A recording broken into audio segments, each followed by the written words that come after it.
Hello दोस्तों, कैसे हो आप सब? I hope you are doing fantastic and I welcome you all to another video in the series named Let's Crack the Interview.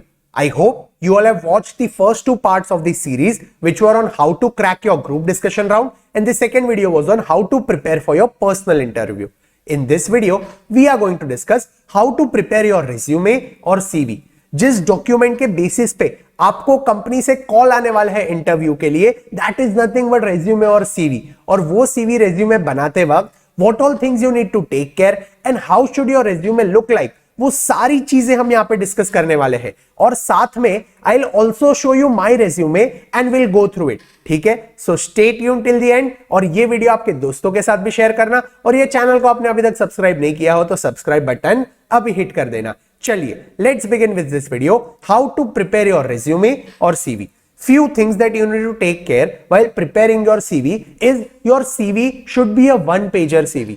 In most cases, अगर आप fresher हो और आप पहले या दूसरे जॉब के लिए अप्लाई कर रहे हो, देन ट्राई कि आपका जो सीवी है वो 1 पेज का ही हो, क्योंकि आपने कोई 6-7-8 कंपनी अभी तक काम नहीं किया है, तो आपका वर्क एक्स कोई इतना ज्यादा नहीं है. Hence there are high chances कि जो एचआर है, जो आपके सीवी को शॉर्टलिस्ट करेगी, वो एचआर हाई चांसेस है कि सिर्फ आपके फर्स्ट पेज ही देखेंगे. तो एचआर को इजी करने के लिए आपका जो सीवी है उसे 1 पेजर ही रखना. दूसरा डाउट जो आता है, क्या सर हमें सीवी में हमारा फोटो डालना चाहिए? तो आप अगर सीवी में आपका फोटो नहीं डालते हो तो it is very fine. CV में फोटो की जरूरत नहीं होती है, इसीलिए आप फोटो मत डालना. अगर आपको डालना है तो अलग बात है, not an issue, but preferably जो कंसल्टिंग कंपनीज है, बड़ी बड़ी कंपनीज है, they don't prefer photo in your CV, इसलिए सीवी में फोटो डालने की जरूरत नहीं है. तीसरी चीज तो आपको ध्यान रखनी है, which is most important, please don't lie और ब्लफ इन दी सीवी. सीवी में आप अगर गलत गलत चीजें लिखते हो तो पर्सनल इंटरव्यू राउंड में जरूर पकड़े जाओगे. जो आपको जॉब देने वाला है वो पागल नहीं है, वो उल्लू नहीं है, वो इतने सालों से लोगों को हायर कर रहा है. Hence he could very well make out whether you have bluffed in your CV या फिर आपने सच लिखा है. इसीलिए सीवी में ब्लफ मत करना, झूठ मत बोलना, फेक मत करना. गलत गलत चीजें लिखोगे उससे आपको जॉब मिल जाएगा ये जरूरी नहीं है. आपने जो काम किया है ना वही लिखना, उसे अच्छे से फ्रेम करके लिखो, अच्छे इंग्लिश में लिखो, यूज ऑफ वर्ड्स अच्छा रखो, वो सारी चीजें ठीक है. थोड़े एडजेक्टिव्स वर्ब्स यूज करना है, वो सारी चीजें ठीक है, लेकिन लाई मत करना, ब्लफ मत करना. आप पकड़े जाओगे और आपको जॉब नहीं मिलेगा. इसलिए डोंट लाई और ब्लफ इन योर सीवी. उसके बाद है Ensure proper formatting and alignment.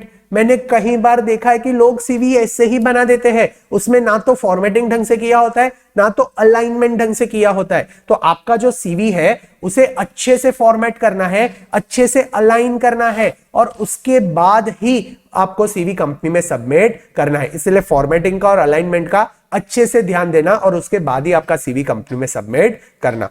And last is let's go through my resume. तो अभी हम मेरा रेज्यूमे देखेंगे और वहां पे जो जो आप मुझे सजेशंस है, डूज एंड डोंट्स आपको बताने हैं, वो सब मैं वहां पे बताऊंगा. तो ये जो मेरा सीवी है, this is a kind of CV made from an template of a consulting company. BCG Bain का यूजुअली ऐसा सीवी होता है. तो वो बेसिस में मैंने यहाँ पे सीवी बनाया है, और मैंने कॉलमिनार फॉर्मेट में भी सीवी बनाया था. तो मेरे 2 सीवीज थे, वो दोनों सीवी मैंने ये यूट्यूब वीडियो के डिस्क्रिप्शन के लिंक, जो गूगल ड्राइव का लिंक है, उसमें डाल दिए है. तो आप वहां जाके मेरा सीवी भी वहां से डाउनलोड कर सकते हो, और ये सारे सीवीज के टेम्पलेट वर्ड फॉर्मेट भी मैंने वहां पे डाल दिया. तो अगर आपको आपका सीवी बनाना हो और आपको स्टार्टिंग से मेहनत नहीं करनी है, आपको ये रेडी टेम्पलेट चाहिए, तो वो टेम्पलेट वर्ड फॉर्मेट में भी मैंने वो जो गूगल ड्राइव का लिंक है डिस्क्रिप्शन में वहां पे डाल दिया है. तो वहां से आप जाके ये सीवीज डाउनलोड कर सकते हो. चलिए, नाउ लेट्स बिगिन. मेरे सीवी में हमने क्या क्या देखना है, इंपॉर्टेंट चीजें. सबसे पहले आपके सीवी में आता है नाम. नाम अच्छे से करेक्ट लिखना, बोल्ड लिखना. उसके बाद आता है एड्रेस. आपका पूरा एड्रेस अच्छे से आपको आपके सीवी में लिखना है. फिर आता है मोबाइल नंबर और telephone number. These are the basic details, लेकिन कई बार स्टूडेंट्स इसमें मिस्टेक कर देते हैं या फिर ये चीजें स्किप करते हैं. आपको ये चीजें नहीं करनी है. Mobile number, email ID, date of birth, ये तीनों चीजों 2 बार करेक्ट करके अच्छे से करेक्टली लिखना. ठीक है, तो address, mobile number, date of birth और ईमेल आईडी और आपका नाम, ये हो गया बेसिक डिटेल जो आपको सीवी के स्टार्ट में देनी है. अभी जो आपका सीवी है that is usually divided in 5 parts. आपका जो सीवी होना चाहिए that should be divided in 5 parts. Sir कौन से 5 पार्ट्स होने चाहिए? सबसे पहले आएगा आपका एकेडमिक क्वालिफिकेशन, उसके बाद आएगा आपका वर्क एक्सपीरियंस, तीसरा आपका आएगा पोजीशन ऑफ रिस्पॉन्सिबिलिटी, फोर्थ आपका आएगा एक्स्ट्रा करिकुलर एक्टिविटीज, और लास्ट टाइप का अदर इंफॉर्मेशन. एक एक करके हम सब देख लेते हैं. जो आपका एकेडमिक क्वालिफिकेशन है उसमें आपको डिसेंडिंग ऑर्डर में आपके क्वालिफिकेशंस लिखने हैं, आपको डिसेंडिंग ऑर्डर में आपके क्वालिफिकेशंस लिखने हैं। फॉर एग्जांपल सबसे पहले यहाँ पे आप सीए हो तो चार्टर्ड अकाउंटेंट लिख लो, उसके बाद आपने कोई दूसरी डिग्री परस्यू की है जैसे सीएफए हो गया, सीएस हो गया, एलएलबी हो गया, तो उसके बाद आपको वो लिखना है। उसके बाद आपको लिखना है बीकॉम या एमकॉम आपने किया हो तो वो आपका ग्रेजुएशन का डिग्री लिखना है, उसके बाद 12th और उसके बाद स्कूलिंग। तो ऐसे डिसेंडिंग ऑर्डर में आपको अपनी सारी डिग्रीज लिखनी है, कौन से इंस्टीट्यूट में से या स्कूल में से आपने वो डिग्री परस्यू की है वो आपको लिखनी है, कौन सा ग्रेड आपको आया था या फिर कितने मार्क्स आए थे या फिर कितना सीजीपीए था या फिर कितना परसेंटेज था वो भी आपको लिखना है। अगर आपको कोई रैंक आया हो स्पेसिफिकली तो वो रैंक भी आपको मेंशन करना है। और लास्ट में यहाँ पे एक कॉलम है अटेम्प्ट्स का कि फर्स्ट अटेम्प्ट में सेकंड अटेम्प्ट में क्लियर आपने किया। अगर आपके अटेम्प्ट ज्यादा है और आपको ये कॉलम स्किप करना है तो नो वरीज, ये कॉलम आप स्किप कर देना, इतना कोई ज्यादा इंपॉर्टेंट कॉलम ये है नहीं। लेकिन ये जो बाकी के 4 कॉलम्स है, ईयर हो गया, डिग्री एंड एग्जामिनेशन हो गया, बोर्ड एंड इंस्टीट्यूट हो गया और परसेंटेज या सीजीपीए हो गया, ये 4 कॉलम्स आप स्किप नहीं कर सकती, ये चारों जरूरी कॉलम्स है। उसके बाद आता है वर्क एक्स। अभी ये जो आपका वर्क एक्स है ना वो आपको अच्छे से लिखना है, आपने जो किया है वो ही लिखना है, कोई और गलत चीजें यहां पे लिखना मत। आपके सबसे पहले कौन सी कंपनी में आपने काम किया है वो कंपनी का यहाँ पे नाम आना चाहिए, कितने टाइम तक आपने वहां पे आर्टिकलशिप किया या फिर काम किया है वो आपको यहाँ पे लिखना है। और उसके बाद आपके वर्क को अगर आप किसी फंक्शंस में डिवाइड कर सकते हो तो डिवाइड करके लिखना, because it looks good and it becomes easy for the interviewer to see कि भाई इसने कौन से डोमेन्स में काम किया है। Let's take my example, I have done work in financial advisory field, I had also done due diligence, I had also done a DRHP compilation, I have done audit, taxation as well as reporting transaction. तो ये 5 heads में मैंने मेरे काम को classify कर दिया।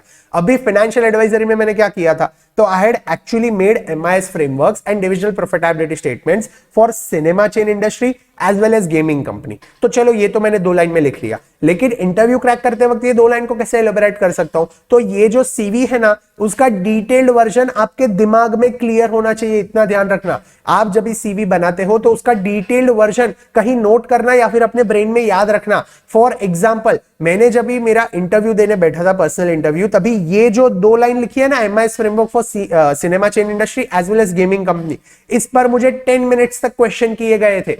Hence you must have a story ready कि आपने क्या काम किया था, कैसे काम किया था, एमआईएस डिजाइन किया तो कौन से डेटा पॉइंट्स और रिसोर्स यूज करके आपने एमआईएस डिजाइन किया था, एमआईएस डिजाइन करते वक्त क्या कोई इश्यूज आए थे तो वो इश्यूज प्रॉब्लम्स आपने कैसे सॉल्व किए थे, मैनेजमेंट से आपने कैसे बातें की थी, क्लाइंट्स के साथ आपने कम्युनिकेशन कैसा किया था। तो आपकी ये जो सारी स्किल्स है, मैनेजमेंट स्किल्स हो गई, कम्युनिकेशन स्किल्स हो गई, लीडरशिप स्किल्स हो गई, फिर प्रॉब्लम सॉल्विंग स्किल्स हो गई, डिसीजन मेकिंग स्किल्स हो गई, ये सारी चीजें जो बंदा आपका इंटरव्यू ले रहा है ना वो यहां पे चेक करेगा। इसीलिए आप सीवी में कोई भी लाइन लिखते हो वर्क एक्स में तो उसके पीछे की स्टोरी, उसके पीछे का काम, आपने कैसे किया था, क्या किया था, कौन से अच्छे डिसीजन लिए थे, ये सारी चीजें आपको पता होनी चाहिए। ऑन द स्पॉट मत जाना, ये प्रिपेयर करके जाना so that you can clear your interview better. तो सीवी प्रिपेयर करते वक्त ना ये चीजें ध्यान रखना, आपने जरूर ये सारी स्किल शोकेस की होती है, बस आपको सिर्फ बैठते वक्त एक बार अच्छे से याद करना है और नोट डाउन करना है। याद करके आप नोट डाउन करोगे ना तो आपको सारे इंसिडेंट्स याद आएगी। 3 साल में आपने ये सारी चीजें आपने कहीं ना कहीं तो शोकेस की है। सिमिलरली मैंने ड्यू डिलिजेंस किया था एक स्टार्टअप के लिए जहां पे फंड रेस करवाया था, तो फंड रेस कैसे होता है, उसका पूरा प्रोसेस, ड्यू डिलिजेंस का क्या प्रोसेस, वो भी सब पता होना चाहिए। फिर we had advised the company which wanted to get listed on stock exchange. तो स्टॉक एक्सचेंज के क्या प्रोविजंस होते हैं, लीगल टीम के क्या बातें हुई है, ये सारी चीजें मुझे पता होनी चाहिए। वैसे आप आपके जो सीवी में लिखते हो वो सारी चीजें आपको पता होनी चाहिए। सिमिलरली ऑडिट और टैक्सेशन के लिए आप कहीं आउट स्टेशन ऑडिट के लिए गए हो या फिर टैक्सेशन में आप ऑफिसर को मिले, वहां पे आपने कोई लिटिगेशन किया हो या फिर कोई ऐसा केस हो जो जिसमें आपका जो प्रिंसिपल है या फिर बॉस है, मैनेजर है, वो कंफ्यूज्ड हो और आपने कोई बहुत अच्छा डिसीजन उन्हें सजेस्ट किया हो या फिर कोई बहुत अच्छा केस लॉ सजेस्ट किया हो, तो ऐसे जो इंसिडेंट्स है ना उन्हें अच्छे से याद रखना। और जब भी वो इंटरव्यूअर आपको पूछता है वर्क एक्स के बारे में तभी ये सारी चीजें आप वहां पे हाईलाइट करना। तो ये हो गया हमारा वर्क एक्स का पार्ट। उसके बाद आता है पोजीशन ऑफ रिस्पॉन्सिबिलिटी। ये भी एक काफी इंपॉर्टेंट पॉइंट है, पोजीशन ऑफ रिस्पॉन्सिबिलिटी और एक्स्ट्रा करिकुलर एक्टिविटीज। ये जितनी बड़ी कंसल्टिंग कंपनीज है ये आपके वर्क एक्स देखती है ना, उसके पहले ये आपका पोजीशन ऑफ रिस्पॉन्सिबिलिटी और एक्स्ट्रा करिकुलर देखती है। एकेडमिक्स और position of responsibility and extra curriculars, ये 3 देखने के बाद ये लोग वर्क एक्स पे जाते हैं। क्यों? क्योंकि इन्हें भी पता है आपने जो पढ़ाई की है, आपने जो काम किया है वो तो ठीक है, यहां आके जो आप काम करने वाले हो ना, वो तो ये कंपनी आपको सिखाने वाली है क्या करना है। उन्हें क्या चाहिए, उन्हें सिर्फ यही चेक करना है कि क्या आप कंपनी के लिए राइट फिट हो, आपका एटीट्यूड अच्छा है, क्या आप में वो क्यूरियोसिटी है सीखने की, क्या आप में वो प्रॉब्लम सॉल्विंग स्किल्स है कि काम दिया तो you will get the shit done. ये सारी चीजें उन्हें देखनी है। क्या आप में टीम वर्क है, are you a good team player, are you a good manager, do you have leadership skills. तो ये सारी चीजें उन्हें ज्यादा इंटरेस्ट होता है ये सारी चीजों में, rather than your work ex. इसीलिए पोजीशन ऑफ रिस्पॉन्सिबिलिटी और एक्स्ट्रा करिकुलर्स में अच्छे से फोकस करना। What is position of responsibility, तो कहीं पे आपने लीडरशिप शोकेस की है या फिर you are associated with some NGO, तो वो सारी चीजें आपको यहां पे लिखनी है। For example, I am associated with BAPS Swaminarayan organisation in their child development wing, so I train kids from past 5 years। तो ये पॉइंट मैंने यहां पे लिखा है। I also lead a team of 15 people जहां पे भी decide on the programme, seminars, events and all. So यहां पे दिखता है कि आई कैन मैनेज इवेंट्स। तो ये जो स्किल्स है ना, ये आपको वहां पे शोकेस करनी है आपके इंटरव्यू में। तो आपके जो पोजीशन ऑफ रिस्पॉन्सिबिलिटी में आप आपके कॉलेज, दूसरा था कि I was a treasurer in one of the literary circles in Arya Podar college. तो आप कोई कॉलेज के फेस्ट में आपने पार्ट लिया है, वहां पे आपने कोई लीडरशिप स्किल शोकेस की है, वहां पे कोई इवेंट आपने पूरा प्लान किया है, वहां पे पूरे फाइनेंसेस आपने कहीं पे देखे हैं, या फिर आप कोई हेड थे कोई पर्टिकुलर डिपार्टमेंट के,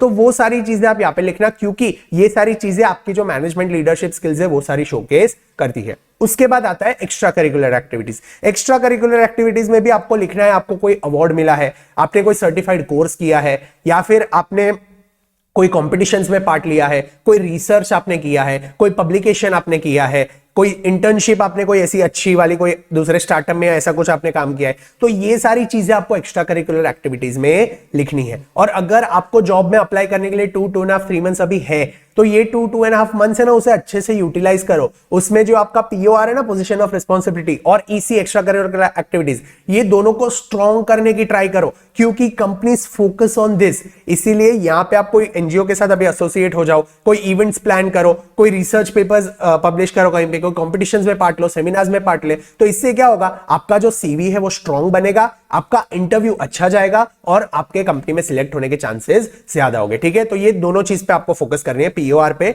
और ईसी पे। और जो लास्ट पार्ट है आपके सीवी में, वो आता है टेक्निकल स्किल्स। आपको कौन से टेक्निकल स्किल्स आते हैं वो आपको मेंशन करना है, कौन सी लैंग्वेजेस आपको आती है वो मेंशन करना है, और कौन सी हॉबीज आपको आती है वो मेंशन करना है। अभी हॉबीज में भी और एक चीज ध्यान रखना, फेंकना मत। हॉबीज जो आपकी जेन्युइनली है ना, वो ही लिखना। For example, I have written here cooking, teaching and painting. Now if he asks me कि कुकिंग यू हैव रिटन, आपको कुकिंग में क्या आता है, then I have images of food that I cook because I know cooking। वैसे अगर आप hobbies में लिखते हो कि फोटोग्राफी, और वो पूछता है आपने ऐसे कौन से फोटोग्राफ लिए हैं, एंड देन यू से सर मैं फोन में जब ट्रिप पर जाता हूं तो मेरे फ्रेंड्स के फोटोग्राफ मैं लेता हूं, तो that is not photography. If you are writing something as hobby, then you must have something to show them, because I have seen, I have heard in interviews and podcast of some great people of the company, CEO, CFO, जो ये hobbies के ऊपर questions करते हैं और hobbies के basis पे decide करते हैं कि बंदे को लेना चाहिए या नहीं लेना चाहिए। इसीलिए जो हॉबीज भी आप लिखते हो ना, उसे भी अच्छे से लिखना, गलत मत लिखना, जो एक्चुअली जेन्युइनली आपकी हॉबी है। If you write in the hobby as reading, और कल उठ के आपको वो पूछेगा लास्ट बुक आपने कौन सी पढ़ी, तो आपको पता ही नहीं होगा। शायद आपने फेक कर दिया कि नहीं मैंने ये बुक पढ़ी है, और उसने भी वो बुक पढ़ी है, आपका नसीब खराब, और उसने पूछा कि ये बुक में क्या है, आप बता नहीं पाओगे, वहीं पे पता चल गया बंदा झूठ बोल रहा है, and you will not get selected. इसीलिए हॉबी नहीं रहेगी चलेगा,